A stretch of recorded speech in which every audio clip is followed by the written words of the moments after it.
welcome back to Streamline Entertainment. It is Marvin speaking.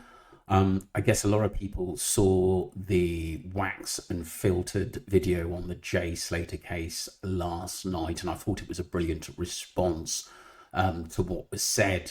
And a lot of the backlash by Debbie and Warren about the slews, I find that they were, I think, some points were missed into what we were actually getting at as slews. And I think Wax really put the record straight, basically in telling them his version of events and why he was actually basically doing it. And everything he said was basically spot on, including Jay's friends, the lies, the deception, the merry-go-round of events they were putting in as this story went along from the early days. And I don't think it was really looked into from the coroner as lies. I think this was already put in place from the Spanish government, the Guardia Civil police, high chiefs, people involved in this case, to keep Tenerife's reputation as a place to go to and nothing to see and nothing really happens. We've heard about the Guardia Civil and how even our own police, retired police, have said they're known to take backhanders to basically sweep stuff under the carpet. And I truly believe that happened in the Jay Slater case. A lot of stuff that should have been mentioned wasn't. To be honest with you, if it was someone I knew or a family member, I'd be fighting for justice all the way.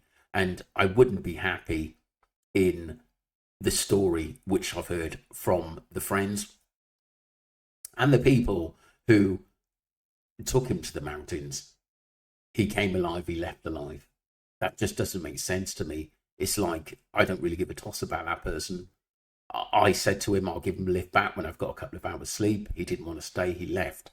There was no proof of Jay ever leaving that premises. And people have got the right to basically say what they think. I just believe that basically some of the documentary was attack on slews, and they didn't really look at the people or implement, what could have happened, and the timelines not adding up. Some of the coroner's report from James Adley doesn't make sense. It doesn't make sense in all the testing they were actually doing. It just doesn't add up. I just believe as soon as that coroner's report from Tenerife, which we know it was all over the place, and his body was originally tested somewhere else, not actually in Tenerife. Basically, any of the clinics or mortuaries there should I see, which is quite bizarre. But there's a lot to this case which doesn't add up.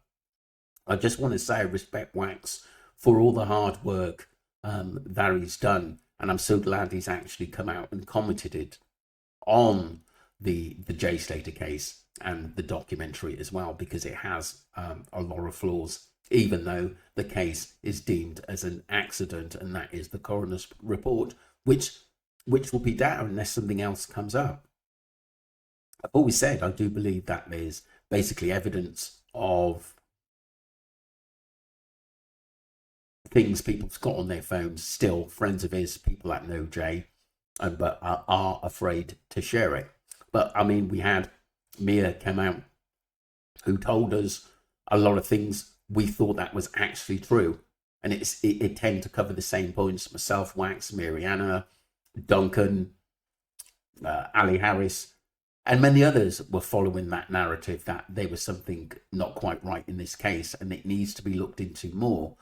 What we wanted was the friends and the accident crew to give us answers. If we got those answers, I think this case would have been closed down very quickly, even if we didn't like those answers. And they said, look, this is what I know. And Lucy came out and said, look, this is my story, take it or leave it. People would have thought, right, okay, she said this, I don't like that part, but she'd come out If Brandon had come out and told his story, the truth, we would have said, okay, at least Brandon come out and done that. Nothing, not a dicky bird. I know that a few of them talked to MWT, but technically it wasn't making sense. And when you look at the early part of the case, the middle part of the case, to the end of the case, there's so many changes in what they've brought in to suit their narrative, which doesn't make sense.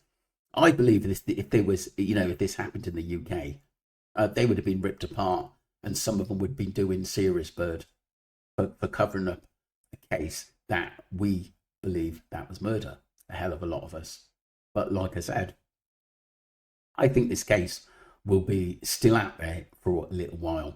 And like I said, and I respect for the people like Mariana, Wax. We're going to hear from Ali Harris over the weekend in a live as well about the Jay Slater documentary, and many others too. And Duncan coming out in what he liked and what he, what basically the red flags in the case. There's still so many. I don't think we've learned. I don't think we've really got that many answers, to be honest with you. Yes, in our minds, we sort of understand what we think what happened to Jay Slater. But we still haven't really heard from the people which were with Jay and were so important in this case. They've not come out and said anything. And you've got to ask yourself why. What is there to hide? Let me know what you think, people. Respect to all the YouTubers and TikTokers that covered this case. Yes, some of us said things that emotions actually took over and probably we shouldn't have said. But like I said, you have to be transparent. You have to be honest. You can't really sit on the fence in this case. You're either all in or, you're on the other side where you think it was an accident. I respect anyone's viewpoints. So as long as they're talking respectfully online and basically not talking rubbish. But let me know what you think, people. Don't forget to subscribe to Streamline Entertainment and a lot more to come. But once again, thank you for all those TikTokers and Facebook groups who wanted to know the truth about the Jay Slater case. And I'm sure there's lots more to come on many of the channels as well. Thank you.